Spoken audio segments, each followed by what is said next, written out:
Karoline Leavitt has been announced as Donald Trump's press secretary. Now, there's a lot of other people in his administration that will be put forth on January 20th, but Karoline Leavitt is somebody that is an election denier. How do I know this? Because she appeared on this show. And the conversation started talking about Wisconsin. This interview was a couple months ago where Donald Trump was speaking in Wisconsin and says back in 2020 that he won Wisconsin. Now, we know that not to be true. Joe Biden won Wisconsin. But Karoline Leavitt did this show, and she refused to say that Joe Biden won Wisconsin. Have a listen to this. Wisconsin in 2020. You would admit that that was not true. He lost in 2020. Well, look, of course, we know what happened in 2020. Joe Biden is in the White House now because of it, unfortunately. Right. But with that said, there were election irregularities that took place in Wisconsin, and President Trump talks about them all the time. That's why the RNC has new leadership now that is focused 100% on election integrity. But you would agree with me that Joe Biden won Wisconsin in 2020, that when Donald Trump gets on a stage, regardless of irregularities, as you put it, Donald Trump did not win Wisconsin in 2020. Is that a fair statement to make, in your opinion? I would agree with President Trump that there were widespread irregularities in Wisconsin that unfortunately led to a lot of illegal ballots that were cast.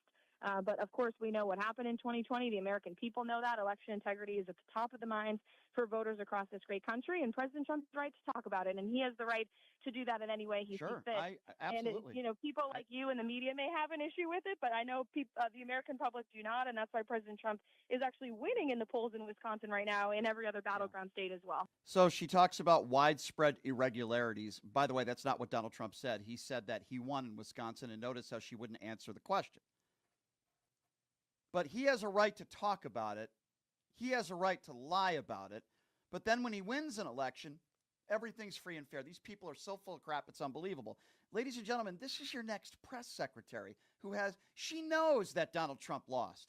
She knows that in 2020 he lost. I'm giving you a sample of what's to come. She's going to be speaking in front of the media every day.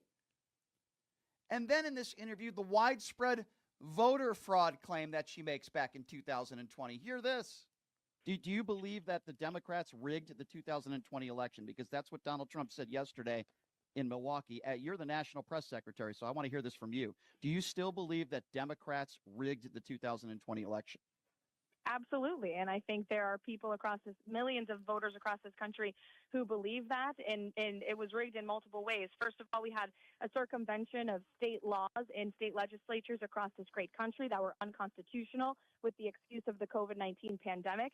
We also had big tech engaging in unprecedented illegal censorship with our federal government to protect Joe Biden. In 2020, I remember working in the White House at the time.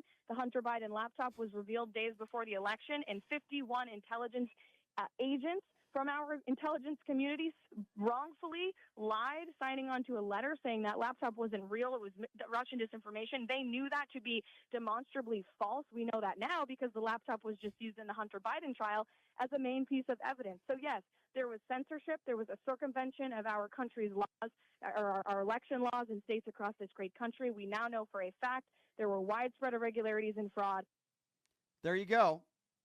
Your next press secretary, Karoline Leavitt, who just said on my show not that long ago that the 2020 election was, quote, rigged. What was in that Hunter Biden laptop, by the way? They still bring it up. What was in that laptop that was so damning? They'll never give you the answer because they don't know, or if they do give you the answer, they're making stuff up out of thin air. But yet they have no problem with Elon Musk paying voters $1 million to vote for Donald Trump. That's totally fine. They don't have a problem with that at all. Or Donald Trump, the day of the election, saying that there was cheating and fraud in Philadelphia, which there wasn't. That's totally fine, right? You could literally have billionaires buying off people to vote for Donald Trump, and they're totally okay with that. But the Hunter Biden laptop, which, by the way, would have had no bearing on any changes in the 2020 election. It's a joke. They also had no problem a week before the elections in 2016, at the time the head of the FBI saying that he was reopening an investigation into Hillary Clinton. I think you could make an argument there that that could have changed the outcome of the election, but they had no problem with that, right?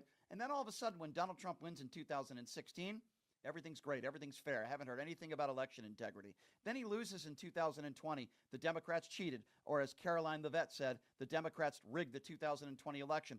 But nothing was rigged a few weeks ago, right? Everything was fair because Donald Trump won. These people are so full of bullshit. It's unbelievable. It's unbelievable. And then I asked her, all your widespread voter fraud that you're claiming, will that ever be proven in court? And here's what she had to say about this exchange with election integrity. But I guess my question to you is, will that ever be proven in a courtroom? Will it ever be proven in a courtroom that there was widespread voter fraud? Because it hasn't been proven to this point. I guess that's my question.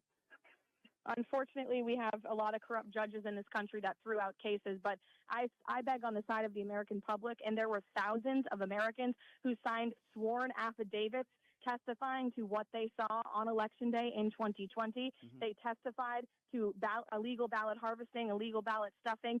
There are people on video that were pushing hundreds of ballots into ballot boxes, even though that's blatantly illegal. So I agree with the American public and the thousands of Americans who signed sworn affidavits about what they saw in the 2020 election. First of all, who cares if people swore thousands of affidavits? So what? There were people in this country that would sign an affidavit believing that the earth is flat. But yet, that's your reasoning? Whatever happened to sworn affidavits calling Donald Trump a rapist? That, you don't believe in that, right? If it's randomly a couple thousand Trump supporters that are idiots, that are lying, let's believe them, according to Karoline Leavitt. But let's not believe a judge and jury, because the judges are all corrupt, right? The juries are all corrupt. He's not a liable, sexual abusing rapist. Let's not believe our court system when it doesn't work for Donald Trump. Let's not believe our courts when he had 61 chances to prove that the election was stolen in 2020. But according to the new press secretary, because thousands of people, she claims, in this country signed sworn affidavits that they saw ballot harvesting and people stuffing ballot boxes, which, by the way, has never been proved in a court of law. It's just a bunch of morons that are wrapped up in all the Trump gear and the Trump Bibles. It's a bunch of idiots. But let's believe them because there's a couple thousand. Just like allegedly, let's believe some of J.D. Vance's constituents that claim that legal Haitian immigrants were eating cats and dogs in Springfield, Ohio. Because as long as they make the claim, it must be true, right? Ladies and gentlemen, this is the news press secretary on January 20th. This is a woman who's going to speak in front of the media, and she's going to be challenged because there are some good reporters that show up to these press conferences, and she is going to lie. She is going to spin, and she is going to lie on a daily basis. This is what we're up against here. For those of you that want to complain about Jean-Pierre, this is a woman with no dignity who spins and curls up into a pretzel every time when she's challenged when it comes to Donald Trump. Now, most interviews she does, she's not challenged at all.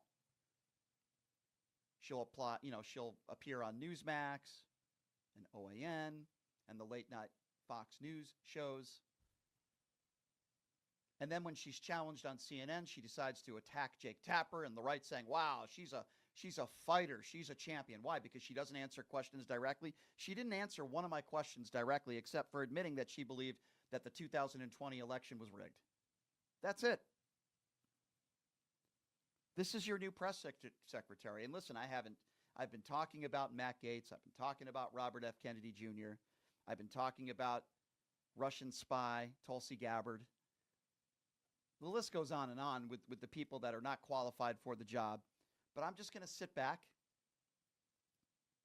eat the popcorn. I don't root for our country to go down the toilet, but I'm going to be here when it does. And I'll say I told you so. Elections are predictions. We never know exactly how an election is going to happen. And I also find it interesting that all these idiots out there, that's what they are, they're idiots that say this is a mandate. You can go on almost every news network, and if you're listening to a MAGA deplorable, a MAGA idiot that curls himself into a pretzel, it could be a Scott Jennings or others. This is a mandate. The American people have given Donald Trump a mandate. Are you effing kidding me? Are you effing kidding me? This is not a mandate. Look at the popular vote. Trump got less than 50%. Did he still win the popular vote? Yes. But there is a 1.7% to today differential between the votes that Donald Trump got in the popular vote and the votes that Kamala Harris got. That is not a mandate. In fact, you'd have to go back to 1888 to find an election that was tighter than this one. You have John F. Kennedy and Richard Nixon. Those are two elections that were tighter in our history since 1888. This was a very close election. And if you look at those blue states, you had a little over 200,000 votes that could have changed the outcome of this election. That's really what it came down to. And you could look at the votes if you don't believe me. This is not a mandate. Half the country still hates Donald Trump. I'm one of them. And I'll wear that badge of honor. Half the country despises this man. And then you have a portion of Republicans that know how horrible he is, but they just couldn't vote for a woman. They couldn't vote for a woman of color. Or they're extremely wealthy and they want to save money on their taxes. Selfish. This is the opposite of a mandate. Do you see how divided we are as a country? When I hear mandate, I think at least 60% or 70% of the country. The election in 2020, if that was a mandate. But I didn't hear Democrats preaching to high heaven, this is a mandate for Joe Biden. Listen to all these right-wing turds on social media and on television that are calling this a mandate. This is not a mandate. It's nowhere near a mandate. This was a very close election. And people will look at the Electoral College, oh, Brian, this wasn't close. No, you know what I look at? How many people in this country voted for Donald Trump and how many people in this country voted for Kamala Harris? A 1.7% differential, and those are according to the stats from this morning. Now, if it's 60-40, sure, that's a mandate. I'll buy that. Not even close to that. Not even close. So for you right-wing turds out there, I'm just going to sit back and wait. If Matt Gaetz is put in the position where Donald Trump wants him to be as the Attorney General, Pete Hegseth, who couldn't even get his own show during the week at Fox News, now he's going to be the Secretary of Defense, apparently. A man who doesn't think women should be on the battlefield. Tulsi Gabbard. There's a reason why Russia was celebrating when Donald Trump picked Tulsi Gabbard. Robert F. Kennedy Jr., who thinks the vaccines cause polio. Robert F. Kennedy Jr., yeah, the same guy who thinks that COVID was targeting certain ethnicities. The guy who beheads whales and stages bear murders in Central Park. That's the guy who's going to tell us what we should be eating.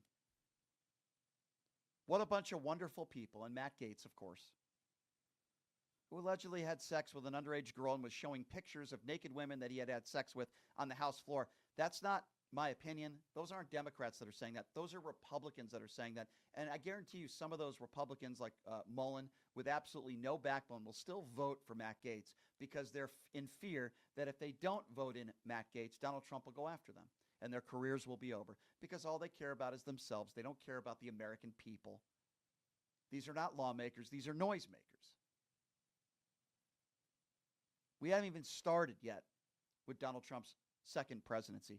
Haven't even started. So, ladies and gentlemen, unfortunately, this is what we're going to have to look forward to for the next 4 years, but I'll be there for every step of the way. And that's all I can do.